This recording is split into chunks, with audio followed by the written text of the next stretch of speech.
things that you should do in order to get more money when you sell your home or your property. And before, I had talked to you guys about the social media stuff that I do that will increase the visibility of your listing in the internet. But I realized I left other things out, and that's why I created this list that I will add as in the bottom of the notes, in the bottom of the description of this video, and it's going to connect you straight to a PDF that you can print right away. So here's the 10 things that I think you should do. Number 1, pest free. Pest, what I mean is, like, if there is crawling things, if there is termite, try to get a professional inspection company to check your home for crawling things, and if there is some, then make sure you get off after you remove anything, that you fix whatever you had to do, that so it doesn't look like there was anything there. Those buyers will get dismotivated if they see that. And make sure you get a certificate, because most likely that's going to be required, and that will help you to make things faster or go smoother. Now, number 2, first impressions. First impressions are so important, you know, on anything in life. And so if I come to your house and the landscaping is all dry, it's all weird, then I'm already turned off by the way your house looks. So to me, first impressions count. So make sure that you redo your landscaping. I'm not telling you to spend, you know, thousands of dollars. Just kind of, you know what you need to do in order for that to look, in order for the landscaping to look nice. You know, water it, add more seeds, talk to your landscaper, put some plants, make it look beautiful. Okay, because that's what people are going to look for. And ultimately, it's their decision. They're looking for their home, their dream home. And if they come to your house and it's not very appealing, it may just turn them away, turn them off, and they will go someplace else. So, excuse me. Number 3 is generic. Go generic. What do I mean by that? What do I mean? I mean, don't put in your house or remove things that you have collected that change the way a house will look. You know, just leave things that are generic, because if I'm a buyer, what I'm going to look for when I come into your house is basically how I'm going to live there. So if you have things that are not generic, like ancient things or collectibles that don't go with the house, make sure you put them away during the open house, during the showing, so that they don't look bad. Number 4, clean, but very thoroughly clean that house. I mean, it goes without saying, you're obviously going to clean the house because there's people coming.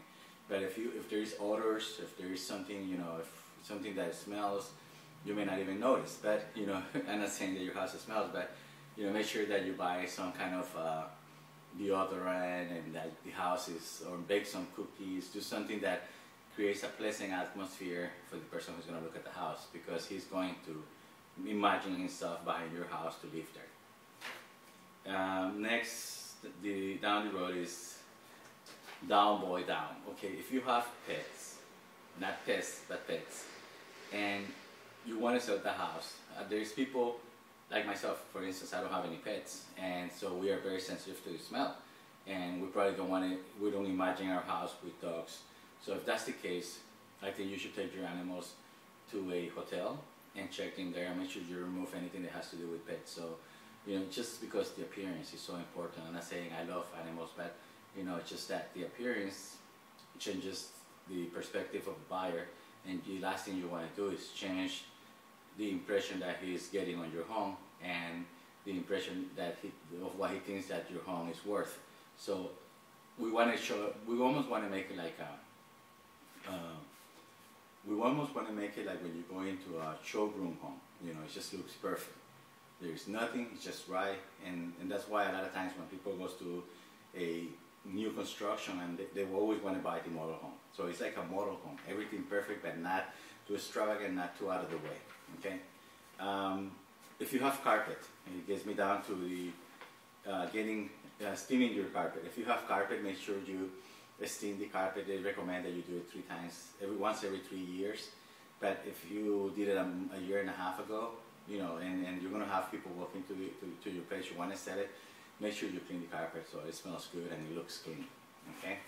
Next is reduce, remove, and reorganize. This is what I call the 3 R's: reduce, remove, and reorganize. Reduce the, if you have a lot of stuff in your house, it looks smaller. So try to move things out, reduce the things you have. I don't know, if some of those things you don't use them, give them away. Don't put it in the garage, because they're going to want to see your garage.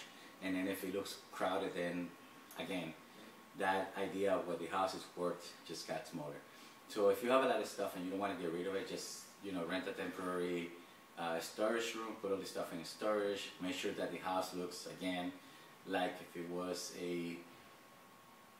like a demo home. You just go in there and it's like a show home. It has to look perfect.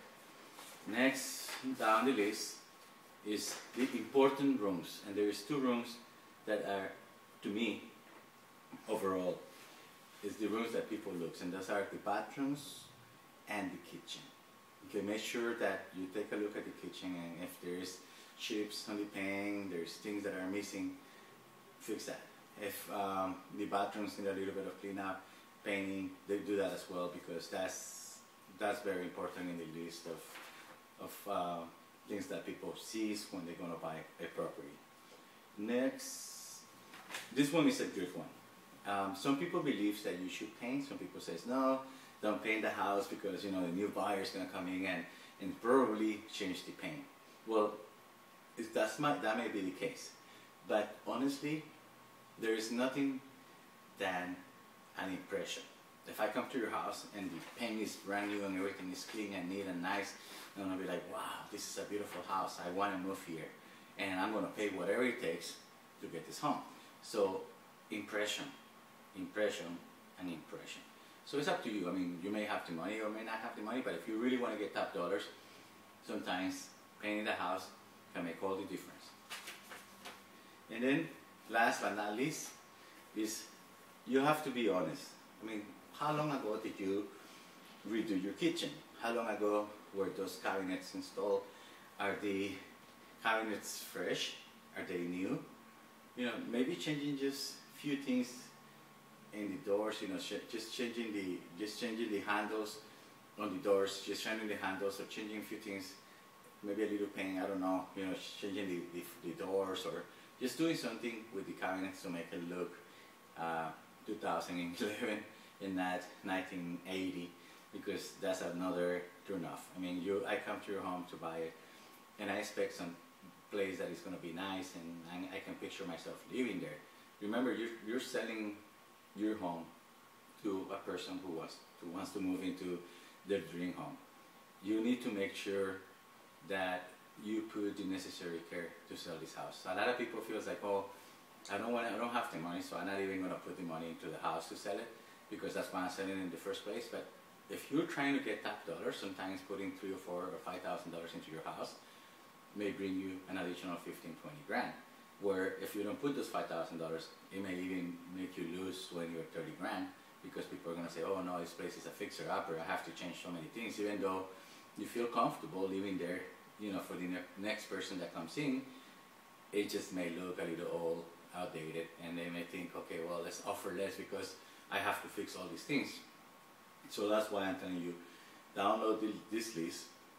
Try to go for it. Try to go according to how I structure the list, so you can make the house look perfect, and that should do the job. That should do the trick. If you have any questions, do not forget to write me a comment in the bottom of the channel, or email me or call me. My phone number is 310-437-3343. And remember, I'm Anthony Galeano with Coldwell Banker Realtor. Coldwell Banker Brentwood. I'm a realtor, yeah, okay.